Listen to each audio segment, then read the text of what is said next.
Hey there guys, and welcome back. On this week's show, something a little different with some off-road footage.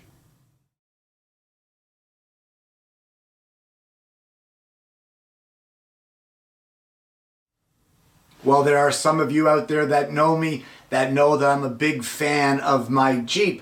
And what you may not know is that I am also the president of the oldest off-roading club in the province here in Canada. And with that comes a lot of great times on the trails with a lot of great people. And we just recently went out and did a little bit of an off-road trip and took some new people out with us who had a great time. And I just thought I'd like to share some of the footage from the day with you guys so that you can see exactly what it is that we do out there on the trails.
you have it. Something a little different on Alternative Tuesdays with a day on the trails. Guys, I belong to a really great off-road club, and we've got a lot of great members with us that have a lot of fun and a lot of experience and a lot of knowledge out there on the trails. Now, don't kid yourself being out there with vehicles that weigh this much on driving in areas that really they're not necessarily designed to drive on. It can be a very dangerous situation. So it's not just us going out in the bush and saying, hey, hold my beer and watch this. We stick to a very strict tread lightly policy where we limit the damage that we cause to the environment and to the trails. And every so often these trails are repaired and things are replaced and that sort of thing. And that's all part of the off-road community. If you guys get a chance to try off-roading, by all means do. It's a heck of a lot of fun. I will give you one warning though. Wear your seatbelt. Don't think that because you are on a dirt trail or climbing some rocks or that sort of thing, or just because you're not on a road that is designated or governed by the Highway Traffic Act, that does not mean you shouldn't wear your seatbelt. I have seen people get ejected from their vehicles for not wearing them, and it could have been extremely bad. It could have turned out horribly. Luckily, everything worked out all right with just minor injuries. So guys, I hope you've enjoyed a little insight into one of the other hobbies that I enjoy. And if you haven't already, please like and subscribe. Click that bell so that you don't miss notifications of future programs. And I hope you're going to join me again next week when I bring you yet another Alternative Tuesdays.